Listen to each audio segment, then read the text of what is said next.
উপস্থিত সম্মানিত সভাপতি সাহেব, জাতির মাথার মুকুট, এলাকার সূর্য সন্তান, আইম্মায়ে মাসাজিদ, উলামায়ে মাদারিস, হযরত উলামায়ে কেরাম, তালিবুল ইলম ভাইয়েরা, পর্দার আড়ালে অবস্থানরত সম্মানিত মা ও বোনেরা, পিতৃতুল্য মুরব্বী বাবারা, আল্লাহ পাক রব্বুল আলামিন দুনিয়ার বুকে মানব জাতিকে বানিয়েছেন একমাত্র তার ইবাদত বন্দেগী করার জন্য, এবং আল্লাহ পাক মহব্বত করে ভালোবেসে একটা জান্নাতও বানিয়েছেন যাতে আমরা জান্নাতে ঢুকতে পারি। কারণ আমাদের আব্বাজান আদম আলাইহিস সালাতু ওয়াস সালামের বাড়ি যেহেতু জান্নাতে, আমাদের আসল বাড়ি কোথায়? জান্নাতে। আমাদের মা হাওয়া আলাইহাস সালাতু ওয়াস সালামের বাড়ি যেহেতু জান্নাতে, আমাদের আসল বাড়ি কোথায়? জান্নাতে। এখানে আমরা দুনিয়ার মধ্যে আছি কয়েক দিনের জন্য, কয়েক বছরের জন্য, কয়েক মাসের জন্য, কয়েকটা যুগের জন্য, তবে এটা মুসাফির খানা হিসেবে আমরা আছি। এর মানে এটা নয় যে এটি আমাদের চিরস্থায়ী জায়গা, এর মানে এটা নয় যে এটি আমাদের চিরস্থায়ী বাসস্থান।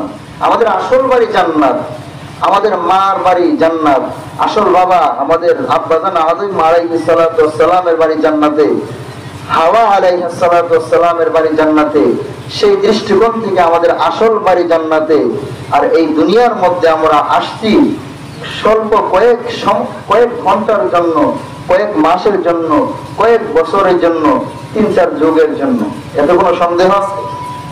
হ্যাঁ, হাম সব মুসাফির হ্যায়, কবর আখের ঠিকানা, यहाँ हम सब मुसाफिर हैं, कब्र आखिर ठिकाना, कोई आगे रवाना है, कोई पीछे रवाना। বাবা চলে গেছেন, অনেকের দাদা চলে গেছেন, দাদু চলে গেছেন, নানা চলে গেছেন, নানু চলে গেছেন। আমাদের কয়েকদিন যেতে হবে, এতে কোনো সন্দেহ নাই। তবে যে কথাটা বলতেছিলাম, আল্লাহ পাক মানুষকে পাঠাইছেন দুনিয়ার বুকে। মানুষের আসল জায়গা কোথায়? জান্নাতে। আমাদের বাবা যেহেতু জান্নাতে বাড়ি ছিল, আমাদের মার বাড়ি যেহেতু জান্নাতে, তাহলে আমরা সন্তান হিসেবে আমাদের বাড়ি কোথায়? জান্নাতে। আপনি এত দামি জান্নাতে আপনি এমনিতেই অটোমেটিক চলে যাবেন, এটা আল্লাহর নিজাম নয়, এটা আল্লাহর নিয়ম নয়, এটা আল্লাহর অভ্যাস বা খাসালত নয়। আল্লাহর অভ্যাস, আল্লাহর নিয়ম হলো দুনিয়ার বুকে আমাকে আপনাকে পাঠিয়েছে এত দামি জান্নাত পাওয়ার জন্য আমাদেরকে কিছু কর্মসূচি পালন করতে হবে, ঠিক না বেশি?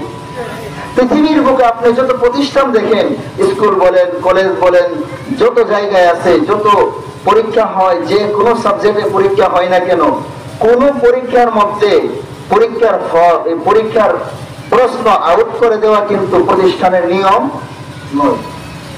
আল্লাহ পাক আমাদেরকে এতই ভালোবাসেন, আল্লাহ পাকের ভালোবাসা আমাদের উপরে এতই গভীর যে তিনি জান্নাত পাওয়ার জন্য যে প্রশ্নগুলো আছে, সেই প্রশ্নগুলো দুনিয়ার মধ্যে ফাঁস করে দিতে। সুবহানাল্লাহ, কি সন্দেহ লাগতেছে কথাগুলো? জান্নাতে যাওয়ার জন্য যে প্রশ্নগুলো আছে, যে প্রশ্নগুলা যদি আপনি উত্তর ঠিক মতো দিতে পারেন, যে কর্মসূচিগুলা ঠিক মতো আপনি পালন করতে পারেন, তাহলে আপনি জান্নাতি হয়ে যাবেন, আল্লাহর পয়গম্বরের প্রিয় উম্মত হয়ে যাবেন, আল্লাহর প্রিয় বান্দা বান্দি হয়ে যাব আমরা। এই কর্মসূচিগুলা কিন্তু দিয়েই দিছে। এখানে হয় পরীক্ষা দুনিয়ার মধ্যে 3টার মধ্য থেকে 2টা দেওয়া, 5টার মধ্য থেকে 3টা দেওয়া, কিন্তু কি আসবে এটা আমরা জানি না। কিন্তু আল্লাহ পাকের যে প্রশ্নগুলো, এগুলো কিন্তু আমাদের জানা। সেই প্রশ্ন দেখে দেখে আপনি ঠিক করে নেন। যদি আপনি প্রশ্নের উত্তরগুলো ঠিক করতে পারেন, কর্মসূচিগুলো ঠিক মতো পালন করতে পারেন, তাহলে আল্লাহ চাহে ইনশাআল্লাহ জান্নাত গন্তব্য। জান্নাত চির সুখের ঘর, জান্নাত চির সুখের ঘর, যদি জানতে ওগো তুমি, মায়া ঘেরা রঙিন পৃথিবী নয়তো সুখের খনি। মায়া ঘেরা রঙিন পৃথিবী নয়তো সুখের খনি। এজন্য জান্নাতে যাওয়া আমাদের মূল টার্গেট, জান্নাতে যাওয়া আমাদের প্রথম টার্গেট, জান্নাতে যাওয়া আমাদের সর্বশেষ টার্গেট। আমাদের সবচেয়ে বড়, সবচেয়ে মাধ্যম যত টার্গেট হতে পারে এর চেয়ে উচ্চ টার্গেট কি? আমাদের জান্নাতে যাওয়া। জান্নাতে যাওয়ার জন্য যে সমস্ত কর্মসূচি পালন করতে হবে এগুলো আল্লাহ পাক আমাদের সামনে প্রকাশ করে দিয়েছে। পার্থক্য হলো বাকি আমরা এই কর্মসূচিগুলো পালন করে যদি আমরা আল্লাহর রেজামন্দি হাসিল করতে পারি তাহলে আল্লাহ চাহে তো আল্লাহর তৈরি জান্নাত আমাদের জন্য হয়ে যাবে। সুবহানাল্লাহ। এই বিষয়গুলোকে সামনে রেখে আমি আপনাদের সামনে মহাগ্রন্থ আল কোরআনের 114টি সূরার মধ্য থেকে 114টি সূরার মধ্য থেকে 103 নম্বর সূরা, 103 নম্বর সূরা সূরাতুল আসর। এই সূরাতুল আসর কমপ্লিট আমি আপনাদের সামনে তেলাওয়াত করেছি এই বিষয়গুলোকে সামনে রেখে। আর বান্দা কেমন করে জান্নাতে যেতে পারে? আল্লাহ পাক কোন অবস্থাতেই চান না কোন বান্দা জাহান্নামে যাক, কোন বান্দি জাহান্নামে যাক। আল্লাহর মানসা, আল্লাহর চাওয়া, আল্লাহর পাওয়া হলো বান্দা যেন দুনিয়া থেকে জান্নাত অর্জন করে, জাহান্নাম থেকে মুক্তি পেয়ে জান্নাতের সুসংবাদ প্রাপ্ত হয়ে কবরের জগতে যেতে পারে। এজন্যই তো আল্লাহ পাক জান্নাতে যাওয়ার জন্য যে কর্মসূচিগুলো আছে সেই কর্মসূচিগুলো দুনিয়ার মধ্যে প্রকাশ করে দিয়েছে।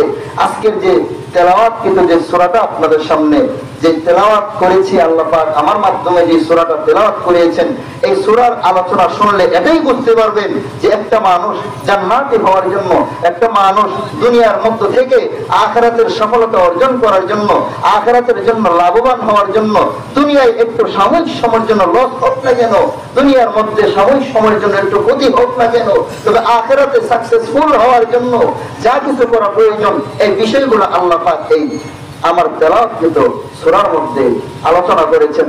আমিও সেই উদ্দেশ্যকে সামনে রেখে আপনাদেরকে জানাবো, আমি জানবো, আমি আমল করব, আপনাদেরকে আমল করার জন্য উদ্বুদ্ধ করব।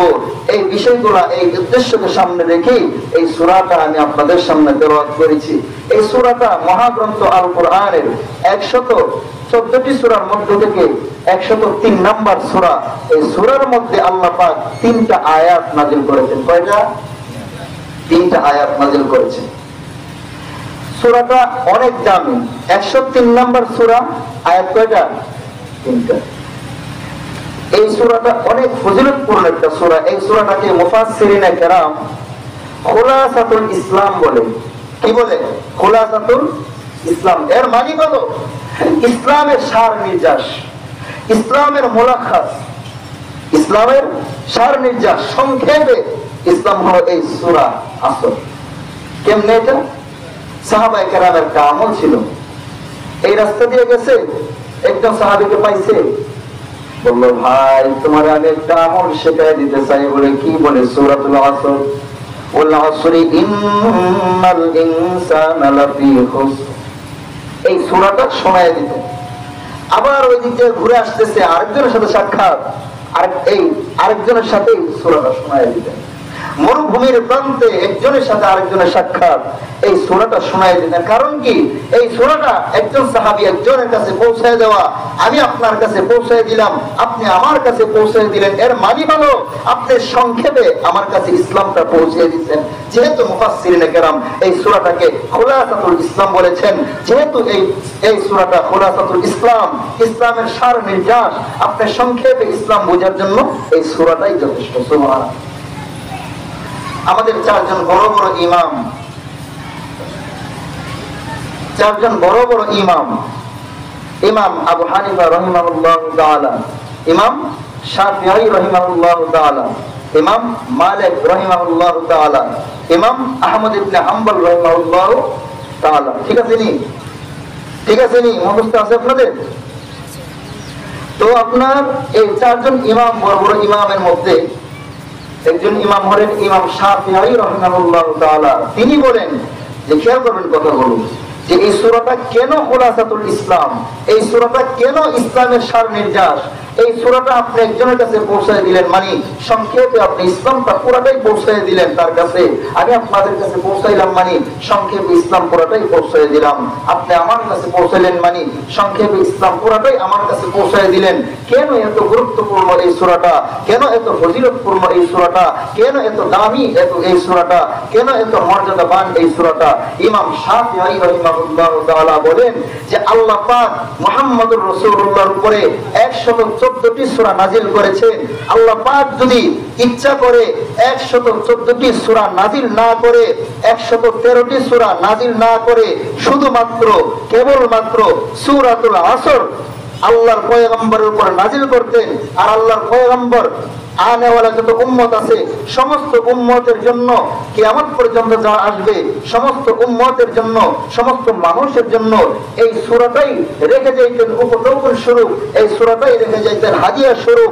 আর এই মানব জাতি কিয়ামত পর্যন্ত যারা আসবে তারা যদি এই সূরাটার উপরে আমল করত, এই সূরাটার উপরে জানতো, মানতো, আলোচনা করত, শুনতো, আমল করত, আমল করে করে আগায় আসতো, তাহলে নাজাতের জন্য এই সূরাটাই যথেষ্ট। সুবহানাল্লাহ।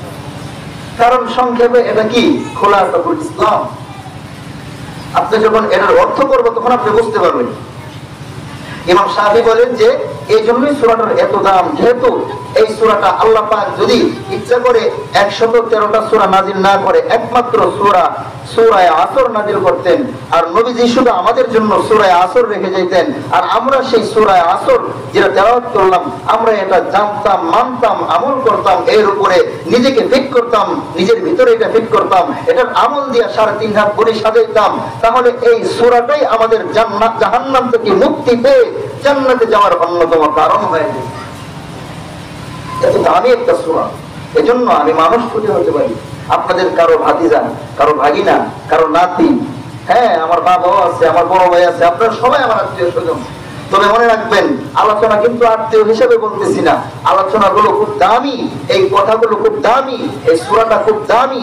এজন্য ছোট মানুষ এদিকে আপনি তাকাবেন না, মনে করবেন ছোট মানুষ হতে পারে, কথাগুলো কিন্তু মহাগ্রন্থ আল কোরআনের সাথে সংশ্লিষ্ট, কথাগুলো কিন্তু কোরআন থেকে আসতেছে, কথাগুলো কিন্তু ইসলাম সমর্থন করে এই বিষয়গুলো সামনে রেখে আসতেছে। এজন্য এই কথাগুলো ওজনী কথা, দামি কথা, একজন মহান আল্লাহ পাক রব্বুল আলামিনের কথা মনে করে, আল্লাহর কথার ব্যাখ্যা বিশ্লেষণ মনে করে আমলের নিয়ত যদি আমিও করতে পারি আলোচনা, আপনারাও যদি শুনতে পারেন, ইনশাআল্লাহ আশা করা যায় খোলাসাতুল ইসলাম সূরার নাম বলা হয়, মুফাসসিরিনে কেরাম খোলাসাতুল ইসলাম বলেছে, তাহলে আশা করি এই সময়ের ভিতরে আমিও খোলাসাতুল ইসলাম আপনাদের কাছে আলোচনা করতে পারলাম, আপনারাও অল্প 1-1.5 ঘন্টার ভিতরে শুনতে পারলেন। রাজি আছেন তো ইনশাআল্লাহ?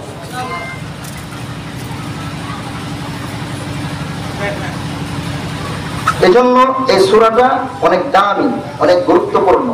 এই সূরাটার মধ্যে যে বিষয়গুলো নিয়ে আল্লাহ পাক নাযিল করে, যে বিষয়গুলো আলোচনা করেছেন, এই বিষয়গুলো আলোচনা করার আগে আল্লাহ পাক একটা কসম খাইছেন। আল্লাহ পাক কি খাইছেন? একটা কসম খাইছেন, ওয়াল আসরি। কোন কোন জায়গায় আসছে আসরের সময়ের কসম, কোন কোন জায়গায় আসছে যুগের কসম, সময়ের কসম।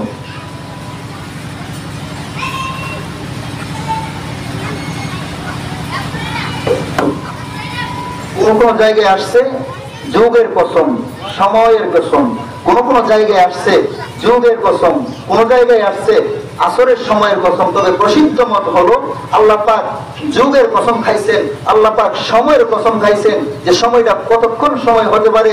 আব্বাজান আদম আলাইহিস সালাতু ওয়াস সালাম থেকে নিয়ে কিয়ামতের আগ মুহূর্ত পর্যন্ত যারা দুনিয়ার মধ্যে আসবে, এর মধ্যে আদম নবী আছে, আদম নবী থেকে নিয়ে আমাদের পয়গম্বর মুহাম্মদুর রাসূলুল্লাহ পর্যন্ত যত নবী ছিলেন, যত নবীর উম্মত ছিলেন, যত নবীর উম্মতের যুগ ছিল, যত নবী রাসূলদের যুগ ছিল, আমাদের পয়গম্বরের যুগ থেকে নিয়ে কিয়ামত পর্যন্ত, এক কথায় আব্বাজান আদম থেকে নিয়ে কিয়ামত পর্যন্ত যত মানুষ আসছে, যত মানুষ আসবে, যত মানুষ গেছে, যত মানুষ আছে, সমস্ত মানুষের পুরা যুগের কসম খায়া, পুরা সময়ের কসম খায়া, পুরা সময়ের কসম খায়া আল্লাহ পাক জানায় দিলেন যে কি বিষয়গুলো আলোচনা করে তোমরা শোনো।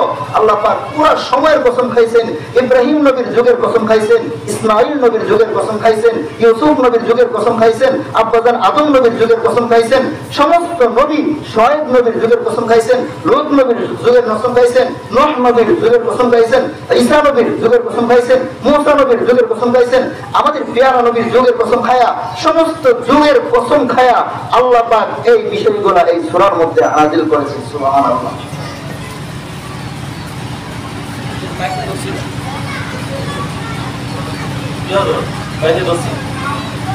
আসসালামু আলাইকুম ওয়া রাহমাতুল্লাহ। ওয়া আলাইকুম আসসালাম। আমি লোকাল উঠতেছি, লোকাল উঠে ইনশাআল্লাহ আসতে করতে পারছি। আমার জায়গা ইনশাআল্লাহ। আলহামদুলিল্লাহ। আপনারা অবশ্যই শুনছেন ইতিমধ্যে যার জন্য আমরা বসে আছি, যার জন্য আমরা যার জন্য অপেক্ষামান অবস্থায় আছি, যাকে আমাদের এলাকার মধ্যে আনা আমাদের জন্য খুবই কষ্টকর, একমাত্র আল্লাহ ওয়ালাদের চোখের পানির বরকতে, ওলামায়ে কেরামের মেহনতের বরকতে আল্লাহ পাক কবুল করেছেন। পাটলের ঘাট থেকে নৌকার মধ্যে উঠতেছেন, এই মুহূর্তে ফোন দিয়ে আপনাদেরকে জানাই দিচ্ছে, খুশি নেবে তার হযরত মাওলানা আব্দুল খালেক শরীয়তপুরী মধুময় কণ্ঠে জান্নাতি আলোচনা করবেন। আমরা সকলেই বসে আলোচনা শুনবো ইনশাআল্লাহ। তো যে কথাটা আমি বলতেছিলাম যে যুগের কসম খায়া আল্লাহ পাক এই বিষয়গুলো আমাদের সামনে উপস্থাপন করেছেন। কেন কসম খাইলেন খেয়াল করেন সবাই। কালামুল মুলুকি মুলুকুল কালাম, ওমান আসদাকু মিনাল্লাহি কিলা।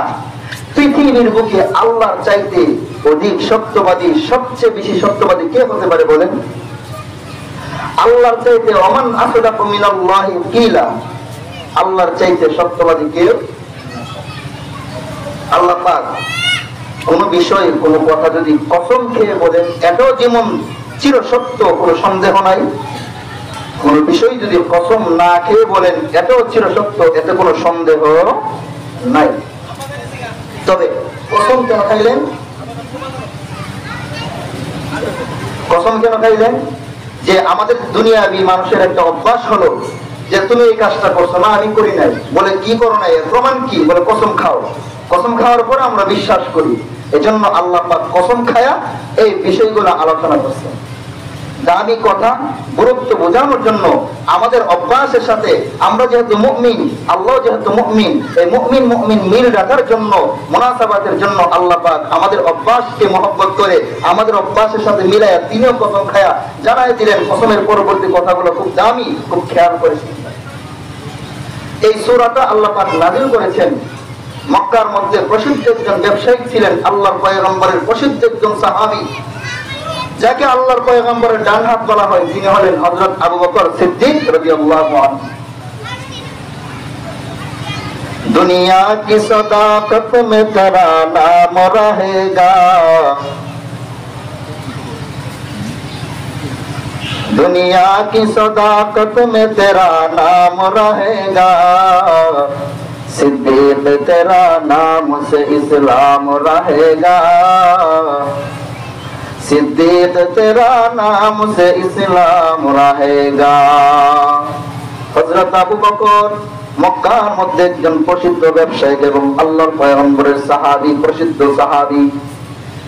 এত দামি একজন ব্যবসায়ী, আল্লাহর নবী মুহাম্মদুর রাসূলুল্লাহ এবং হযরত আবু বকরের মধ্যে একটা ছোট সময় থেকে, বাল্যকাল থেকে একটা বন্ধুত্বের সম্পর্ক ছিল। সুবহানাল্লাহ। যখন আল্লাহর পয়গম্বরের সাহাবী হযরত আবু বকর ইসলাম গ্রহণ করে নাই, ছোট মানুষ, তখন থেকে আল্লাহর নবীর সাথে বন্ধুত্বের সম্পর্ক ছিল। সুবহানাল্লাহ।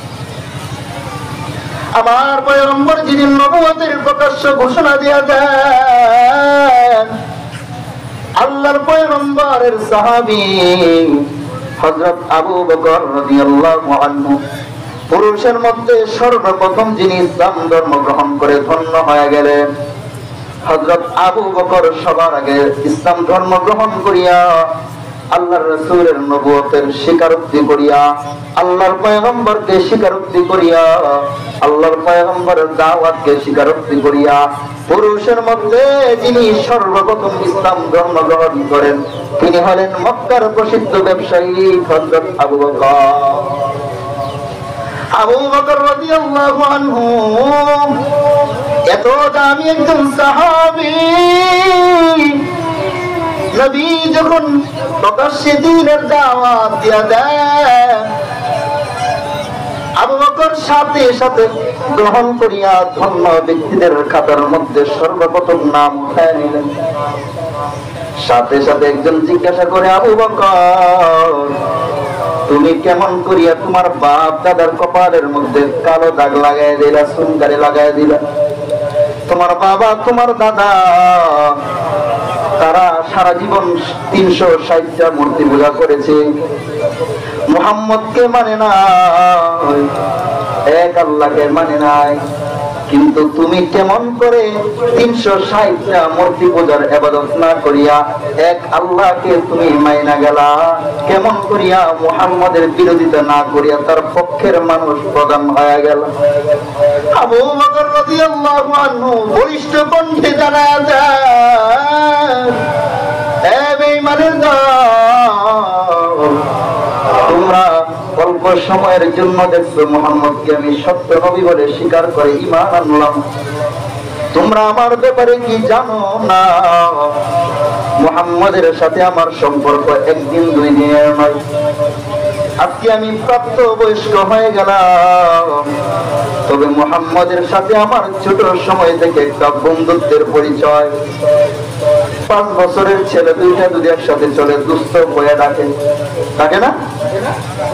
বন্ধু বলে ডাকে, দুস্থ বলে ডাকে, ইয়া হাবিবি বন্ধু বলে বলে ডাকে। আল্লাহর পয়গম্বর আর আবু বকর সিদ্দিকের মধ্যে আমার একটা বন্ধুত্বের পরিচয় ছিল, সম্পর্ক ছিল। আবু বকর বলে, আমি ছোট থেকে বড় হইলাম, আমি একটা সেকেন্ডের জন্য নয় মুহাম্মদকে কোনদিন মিথ্যা বলতে দেখি নাই, ওনাকে কোনদিন আমানতের খেয়ানত করতে দেখি নাই। পৃথিবীর মধ্যে ওনার মতো আমানতদার কেউ নাই, ওনার মতো সত্যবাদী কেউ নাই, ওনার মতো তো ভালো মানুষ কেউ নাই, ওনার মতো মায়াবী চেহারাওয়ালা কেউ নাই। এজন্য আমি সাক্ষ্য দিলাম, আল্লাহকে সাক্ষী রাইখা, নবী মুহাম্মদকে সাক্ষী রাইখা, আমি আল্লাহর পয়গম্বরের অন্যান্য বিধর্মী লোকগুলা যারা নবীর দুশমন তোমরা, তোমাদেরকে সাক্ষী রাইখা জানাইয়া দিলাম, আমি আল্লাহকে সাক্ষী রাইখা নবীর উপরে আল্লাহর উপরে ঈমান আনলাম। সুবহানাল্লাহ।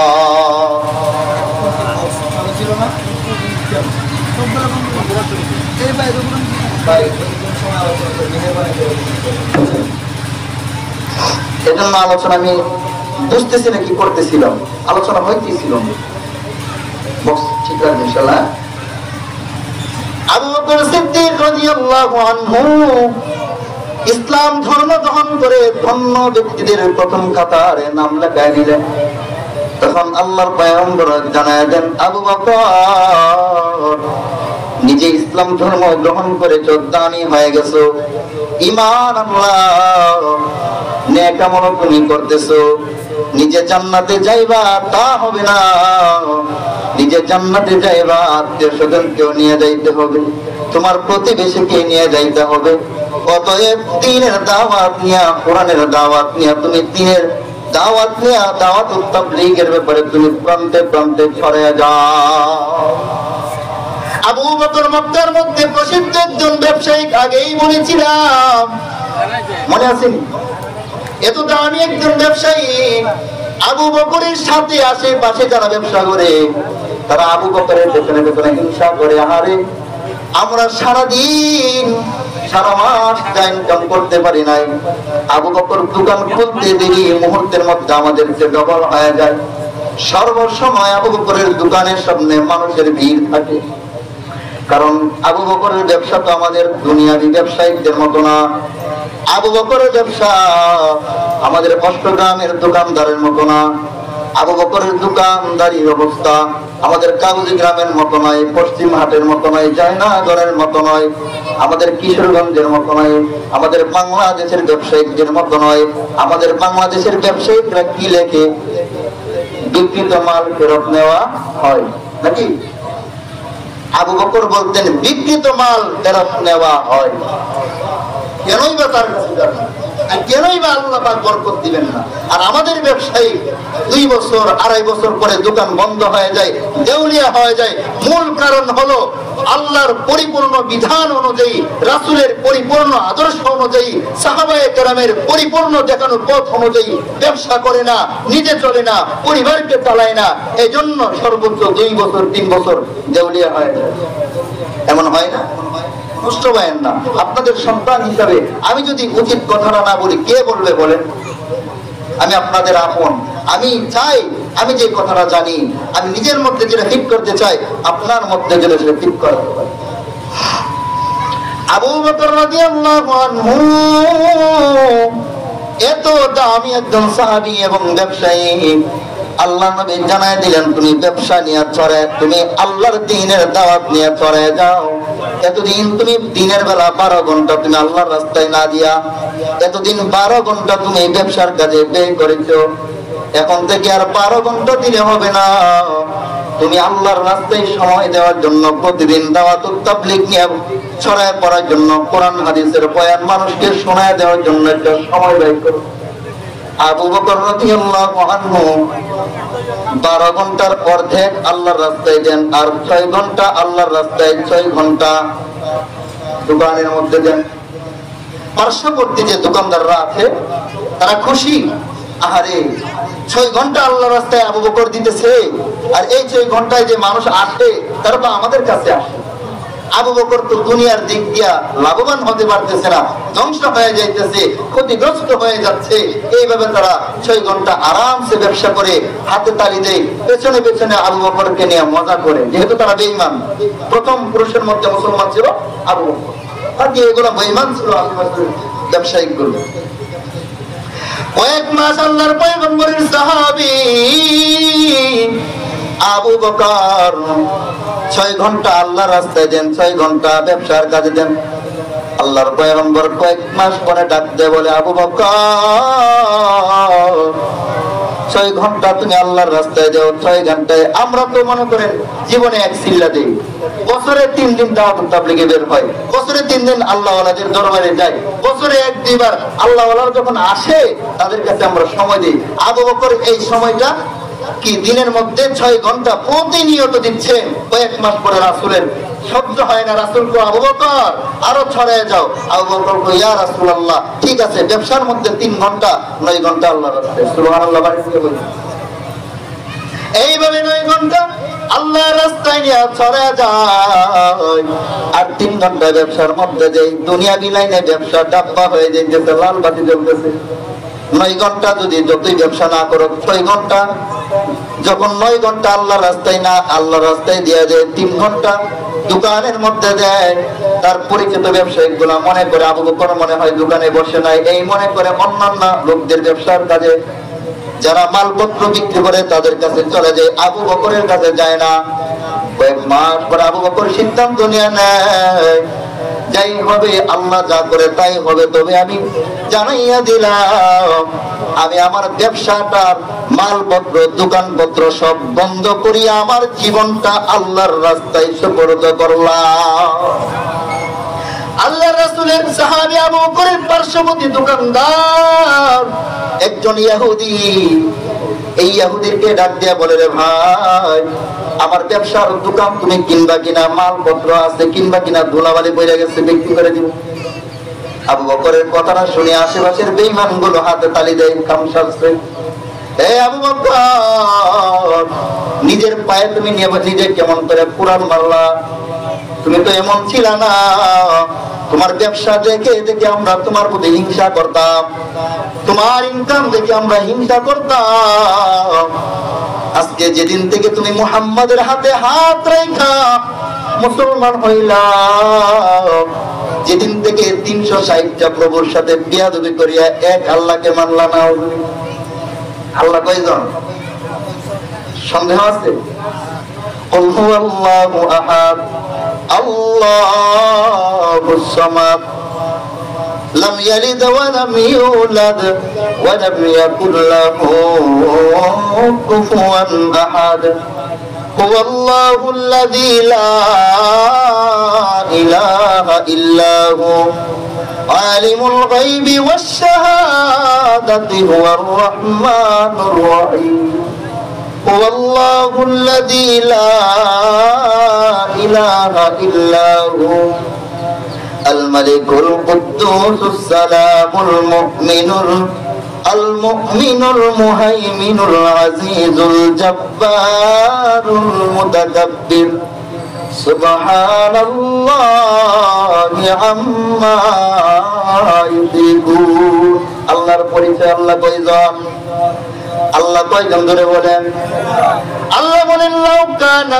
ফীহিমা আলিহাতুন ইল্লাল্লাহু লাফাসাদাতা আমি আল্লাহ জানাইয়া দিলাম আমি আল্লাহ ছাড়া আসমান জমিনের জন্য যদি অন্য কোন ইলাহ হইতো প্রভু হইতো মালিক হইতো লাউ কানা ফীহিমা আসমান জমিনের মধ্যে যদি আল্লাহ ছাড়া অন্যান্য প্রভু থাকতো আলিহাতুন অন্যান্য প্রভু থাকতো লাফাসাদাতা আসমান জমিন সহ সব কিছু ধ্বংস হয়ে যেত যেহেতু ধ্বংস হয় নাই এর মানে আল্লাহ কয়জন কয়জন যদি দুইজন আল্লাহ হইতো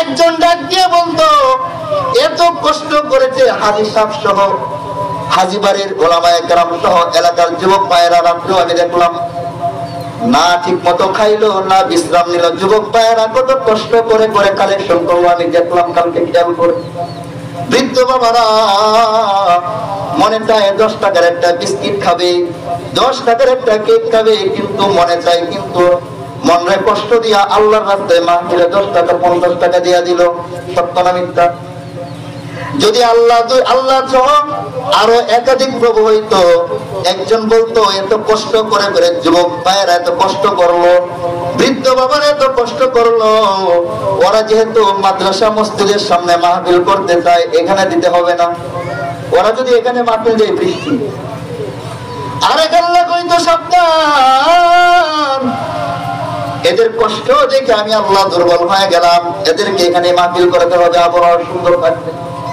একজন বলতো বৃষ্টি দাও আরেকজন বলতো বৃষ্টি দিব না একজন বলতো এই বক্তাকে আনতে হবে না হলে আমি বৃষ্টি দিয়ে দিব ঝড় তুফান দেব আরেক বক্তা হবে ওই বক্তাকে আনতে হবে আরেক প্রভু বলবে ওই বক্তাকে আনতে হবে ওনাকে সভাপতি দিতে হবে ওনাকে প্রধান বক্তা দিতে হবে একটা প্রেস হইতো নি মেয়ের বিবাহ সংগঠিত হয়েছে এক প্রভু কইতো যে ওর সাথে বিবাহ দিলে বিবাহ বন্ধন ঠিক থাকবে আরেক প্রভু কইতো না ওর সাথে দিলে ভেঙে দিব পরিবেশটা নষ্ট হইতো নি আল্লাহ এটাই বলেন লাউ কানা ফীহিমা আলিহাতুন ইল্লাল্লাহু লাফাসাদাতা একাধিক প্রভু যদি থাকতো সব কিছু ধ্বংস হয়ে যাইত যেহেতু ধ্বংস হয় না এর মানে আল্লাহ কয়জন সন্দেহ আছে কার কার আছে হাত তুলে ইন্না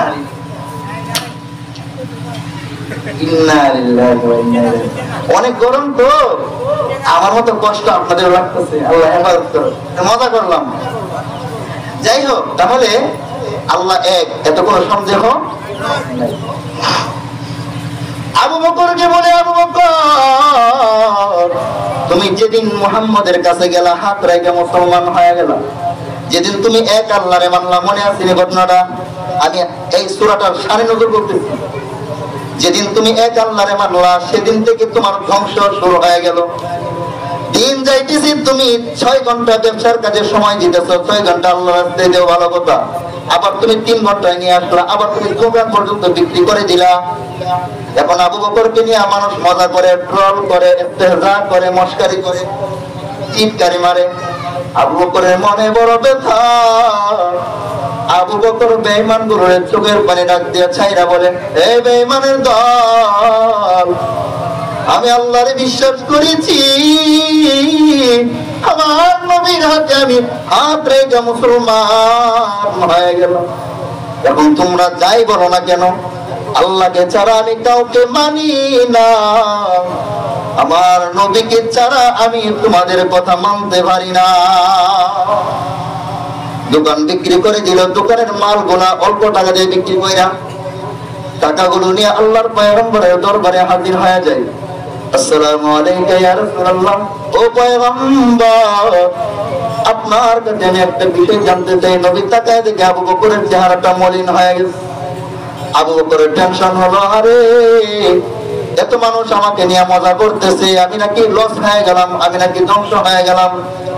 আসলে কি ধ্বংস হয়েছি নাকি উন্নতির মধ্যে আছি? রাসূলকে জিজ্ঞাসা করবো। যদি আমি ইসলাম ধর্ম গ্রহণ করে লাভবান হয়ে থাকি হইলাম, যদি আসলেই ধ্বংস হয়ে থাকি ইসলামকে পরিত্যাগ করে দিলাম। এই চিন্তা ফিকির নিয়ে রাসূলের কাছে প্রশ্ন করবো, জবাব চাই। আল্লাহর পয়গম্বর জবাব দেওয়ার জন্য একটু প্রস্তুত হয়ে সান্ত্বনামূলক কিছু কথা বলবেন। এই মুহূর্তে একটা ঘন্টির আওয়াজ বাইরে গেল। জিব্রাইলকে আল্লাহ পাঠায় দেন। আল্লাহু আকবার। আল্লাহর খেলা কত বড় খেলা! আল্লাহর পয়গম্বরের কাছে যখন জিব্রাইল ওহী নিয়ে আসতেন, কয়েকটা আলামত প্রকাশ পাইত ওহী মুবারক নিয়ে আসার আগে। ওহী মুবারক নিয়ে আসার এক মুহূর্তে কয়েকটা আলামত প্রকাশ পাইত। এর মধ্যে একটা আলামত হইল ঘন্টির আওয়াজ বাজত, ঝনঝনি। আল্লাহর নবী যখন আবু বকরকে সান্ত্বনামূলক একটা কথা বলবেন, হঠাৎ তাকায় দেখি কানের মধ্যে জিব্রাইল যা আসতেছে, ঘনঘনে একটা আওয়াজ ঝনঝন করতেছে। আল্লাহর নবীর কাছে যখন জিব্রাইল আসতো তখন তো ঘনঘনে একটা আওয়াজ জ্বলতো, ঘন্টির আওয়াজ জ্বলতো।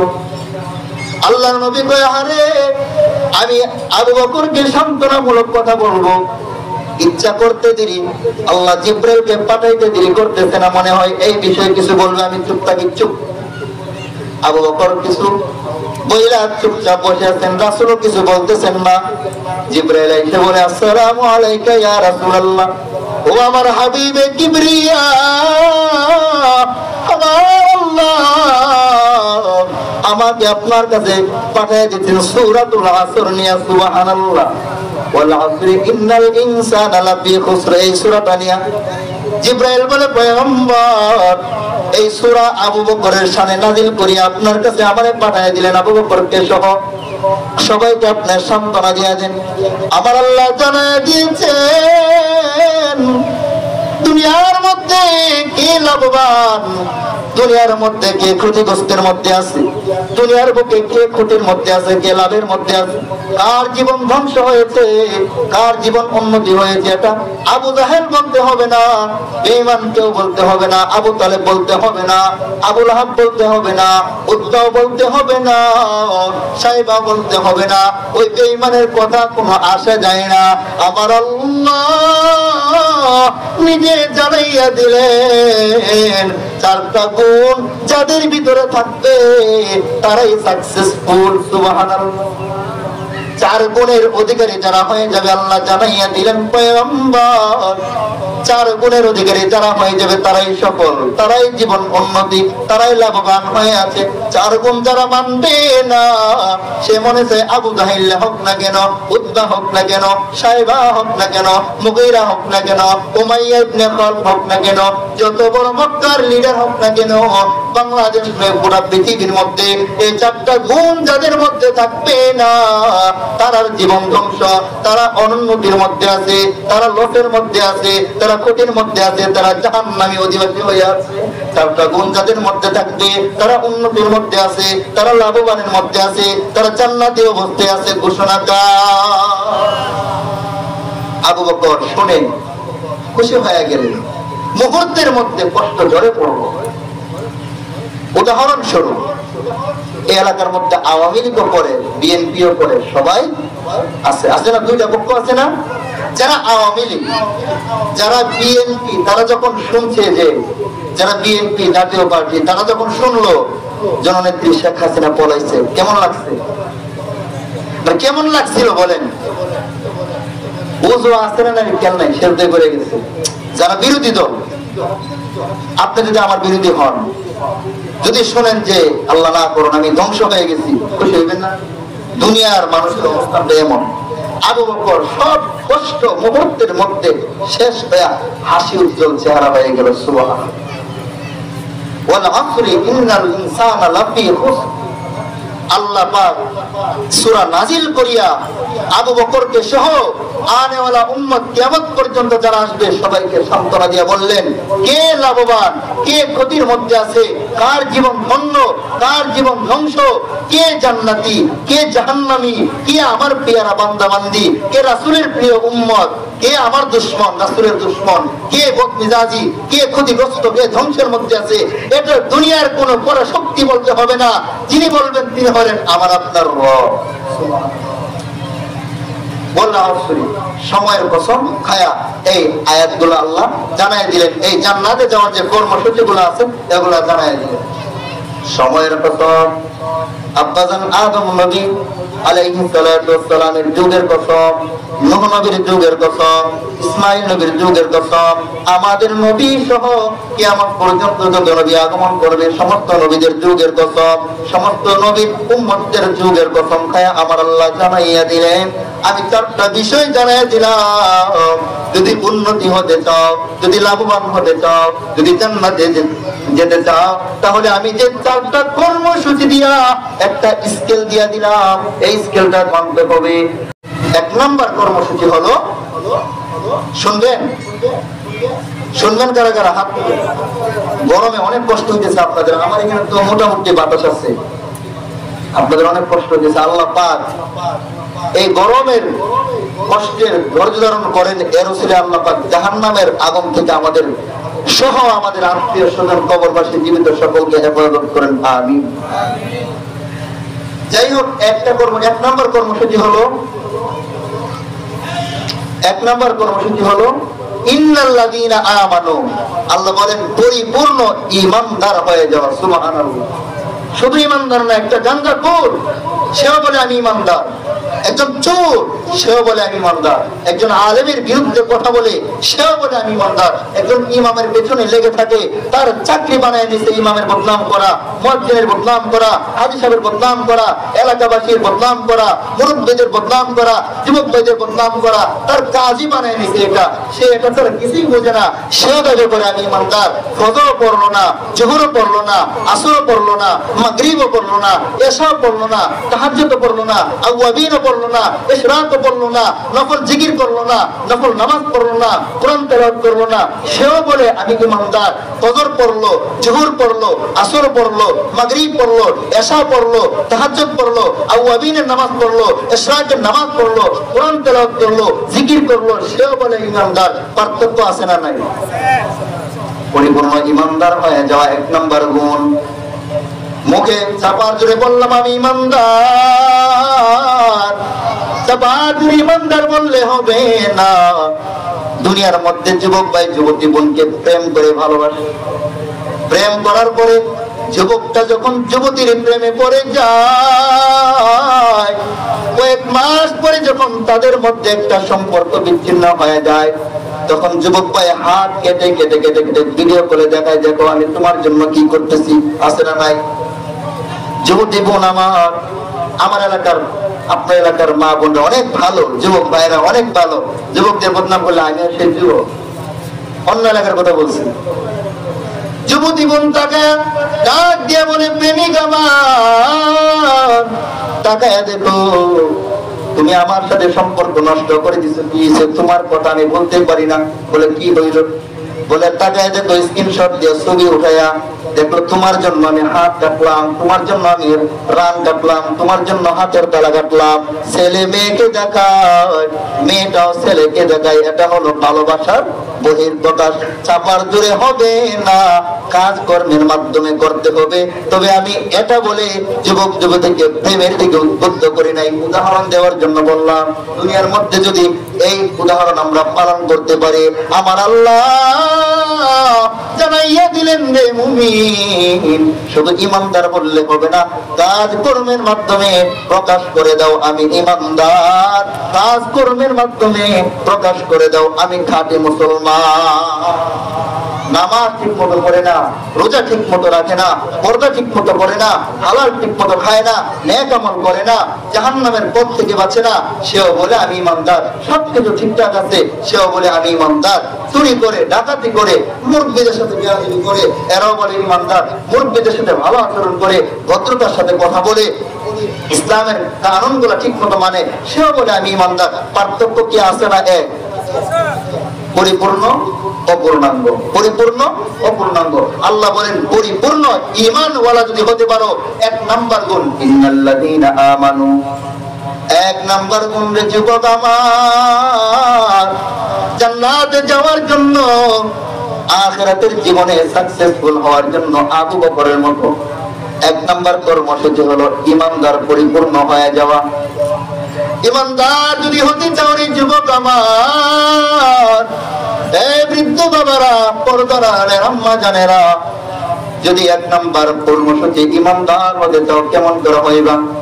আল্লাহ পাক আমাদের জন্য একটা উদাহরণ স্বরূপ আল্লাহ পাক আয়াত নাযিল করে দিলেন, আমিনু কামা আমানাত নাস, আই আমানাত সাহাবা। আল্লাহ বলেন আমিনু কামা আমানান নাস, ঈমানটা মজবুত করে নাও। শুধু ঈমান আনলেই হবে না, যারা ঈমানদার তাদের দায়িত্ব ঈমানটা মজবুত করা, যারা বেঈমান তাদের জন্য দায়িত্ব হলো পরিপূর্ণ ঈমান আনা। আমিনু কামা আমানান নাস, আই আমানাস সাহাবা। আল্লাহ জানায় দিলেন সাহাবায়ে কেরাম ঈমানটা যেমন করে মজবুত করেছিল, সাহাবায়ে কেরাম ঈমানটাকে যেমন করে শক্তিশালী করেছিল, পরিশুদ্ধ করেছিল, তোমাদের ঈমানটা পরিশুদ্ধ এমন ভাবে করতে হবে সাহাবীদের মতো। আর সাহাবীদের ঈমান কেমন ছিল যদি জানতে চাও, অবশ্যই সাহাবায়ে কেরামের ঘটনা জানতে হবে, শানে সাহাবা জানতে হবে, সাহাবায়ে কেরামের কর্মসূচিগুলো জানতে হবে, সাহাবায়ে কেরামের অবস্থানটা কেমন ছিল। قال النبي صلى الله عليه وسلم قال النبي صلى الله عليه وسلم لا طاعة لمخلوق في معصية الخالق। আমাদের যে নাম আব্দুল খালেক, এই খালেক না। খালেক কে? খালেক মানে সৃষ্টিকর্তা। খালেক মানে কি? সৃষ্টিকর্তা। আর ইনি হলেন স্রষ্টা, আমরা হলাম মাখলুক, সৃষ্ট। আমরা কি? সৃষ্টি, মাখলুক, আর উনি হলেন খালেক। আল্লাহ নবী জানেন লা তাআতা লি মাখলুকিন ফি মাসিয়াতিল খালিক, আল্লাহকে অসন্তুষ্ট করিয়া, রবকে অসন্তুষ্ট করিয়া, খালেককে অসন্তুষ্ট করিয়া দুনিয়ার কোন মানুষের আদেশ নিষেধ মান্য করা যাবে না। এমন একটা কাজ করলেন, কাজে যদি আপনার মা বাবা সন্তুষ্ট হয় কিন্তু আল্লাহ অসন্তুষ্ট, কাটটা মানবেন? জোরে বলেন, কাটটা? আল্লাহকে অসন্তুষ্ট করিয়া উস্তাদের কথা মানা যাবে না, আল্লাহকে অসন্তুষ্ট করিয়া পীরের কথা মানা যাবে না, আল্লাহকে অসন্তুষ্ট করিয়া বন্ধ পীরের পায়ে সেজদা দেওয়া যাবে না, আল্লাহকে অসন্তুষ্ট করিয়া বড় ভাইয়ের কথা মানা যাবে না, আল্লাহকে অসন্তুষ্ট করিয়া ছোট ভাইয়ের কথা মানা যাবে না, ছেলে মেয়ের কথা মানা যাবে না, যতই মহব্বতের স্ত্রী হোক না কেন কথা মানা যাবে না, যতই মহব্বতের সম্পর্ক করনেওয়ালা স্বামী হোক না কেন আল্লাহকে অসন্তুষ্ট করিয়া তার কথা মানা যাবে না। যেই কাজে যেই কথা আমার আল্লাহ সন্তুষ্ট হবেন, তাহলে সেই কথা সেই কাজ মরণ পর্যন্ত করতে হবে। আল্লাহকে অসন্তুষ্ট করে দুনিয়ার কোন মানুষের আদেশ নিষেধ মানা যাবে না। হারাম, হারাম, হারাম, কোন সন্দেহ নাই। আমরা তো মনে করি হারামের মধ্যে আরাম, হারামের মধ্যে আমরা আরাম মনে করি না। হারাম হারামি, হালাল হালালি। আপনি যদি আরাম পেতে চান হালালের মধ্যে পাবেন, আপনি যদি হালাল পন্থা অবলম্বন করেন আরাম পেয়েই যাবেন। আপনি যদি কষ্টের মধ্যে পড়তে চান, আপনি যদি ভেজালের মধ্যে পড়তে চান, হারাম অবলম্বন করেন, দেখি কেমন মানতে পারেন। এজন্য আল্লাহকে অসন্তুষ্ট করে দুনিয়ার কোনো কিছু কারো কথা, কারো কোনো কাজ মানা করা যাবে, এটা হাদিস। তো সাহাবায়ে কেরামের অবস্থাটা কেমন ছিল? দুনিয়ার সব যদি এক জায়গায় চলে যায়, সাহাবায়ে কেরাম খেয়াল রাখছে আল্লাহ নিয়ে অসন্তুষ্ট হন, নবীজি অসন্তুষ্ট হয়ে যায়। সুবহানাল্লাহ। বাড়িতে ঘুমানোর সময় আমাদের মধ্যে আমলের কোন স্পৃহা নাই, আমাদের মধ্যে আমলের কোন আগ্রহ নাই, যার কারণে সাহাবায়ে কেরামের শান শুনলে, কথা শুনলে স্পৃহা তৈরি হয় না। কষ্ট পাইতেছেন? কষ্ট পাইন। মুহাম্মাদুর রাসূলুল্লাহ والذين معه أشداء على الكفار رحماء بينهم। সাহাবায়ে কেরামের একটা গুণ ছিল, দুনিয়ার সব দিয়া দিব, বিলায় দিব, এর বিনিময় হলেও কাফের ফুজ্জারের সামনে মাথা উঁচু করে দাঁড়াবে। সেজদা যদি দিতে হয় একমাত্র আল্লাহর পায়ে সেজদা দিবে। হুকুম যদি মানতে হয় আল্লাহর সন্তুষ্টি মোতাবেক হুকুম মানতে হবে। দায়িত্ব যদি পালন করতে হয় আল্লাহর সন্তুষ্টি মোতাবেক দায়িত্ব পালন করতে হবে। আদর্শ যদি মানতে হয় রাসূলের আদর্শ মানতে হবে। সোজা পথে যদি চলতে হয় রাসূলের দেখানো পথ অবলম্বন করা লাগবে। আজিদ্দাউ আলাল কুফফার, কাফের বেঈমানের সামনে মাথা উঁচু করে দাঁড়ায় যায়, কাফেরের সামনে মাথা নত করে নাই, কাফের ফুজ্জারের সামনে মাথা উঁচু করিয়া যা করতে হবে সব করতে রাজি, জীবন দিয়া দিবে, স্ত্রীকে বিধবা বানাবে, সন্তানকে এতিম বানাবে। এই জন্য সাহাবায়ে কেরাম তৈয়ার ছিলেন। সুবহানাল্লাহ। আরেকটা গুণ ছিল রুহামা বাইনাহুম। কিন্তু নবীজি এবং সাহাবীদের মধ্যে কত ভালোবাসা, কত পরস্পরে মহব্বত। একজনের জন্য একজন জীবন দিয়ে দেয়, একজনের জন্য একজন সম্পদ পর্যন্ত দিয়ে দেয়, একজনের জন্য একজন দুনিয়ার সব কর্ম শেষ করে দিতে চায়। এরপরেও নবী যেন কষ্ট না পান, সাহাবায়ে কেরাম বিন্দু মাত্র চান না।